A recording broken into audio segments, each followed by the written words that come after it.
what is the basic design? So the basic design of a LINAC is like from inside it looks something like this. So you have a radio frequency source. That radio frequency source can be a magnetron or can be a klystron based on the design of that LINAC. When that radio frequency source is sent to this a metallic waveguide, this is usually made up of very high-end engineered copper, very smooth copper, and there are several cavities inside it, and that RF frequency is fed inside these cavities, which accelerates the electrons like the surfing in the sea. A man surfs in the sea by gaining the energy from that wave. In a similar way, it's a very miniaturized version of that thing, in which the electrons kind of surfs the RF wave, that is called traveling waveguide, and there are other ways also like standing waveguide.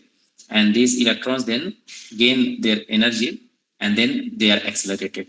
And where these electrons are coming from? So the electrons are coming from something called electron gun. We will discuss all these things in detail. So there is an electron gun which produces those electrons for us. And then that electrons are injected inside this cavity called waveguide or accelerating waveguide.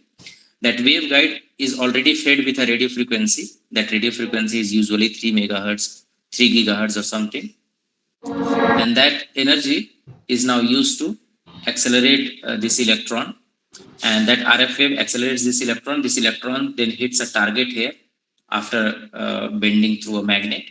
It hits a target, and that target produces X-rays. If you don't want X-rays, if you want electrons only, you can directly get an electron outside this. If you want X-rays, you have to make that electrons to hit a target. That target is usually a very high atomic number material, maybe tungsten or something, and then you get your X-rays, Bremsstrahlung X-rays. We will discuss about the physics of these productions of X-rays and all.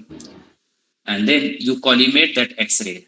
So how do you collimate? You use JAWS primary collimator, then you use JAWS secondary collimators. Then you can also use MLCs and several other techniques of the movement of MLCs using like we call IMRT or VMAT.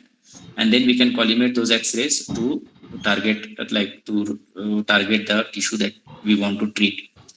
And after that beam passes through that body, we have got a detector here. This is called EPID or electronic portal imaging device, which can detect about like how much X-rays is coming through, and it is used for several other purposes.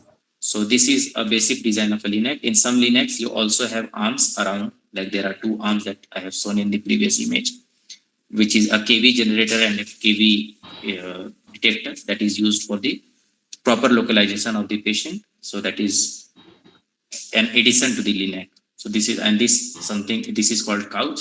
This is having some movements. It can go up, down, it can go laterally, it can rotate, it can go in and out.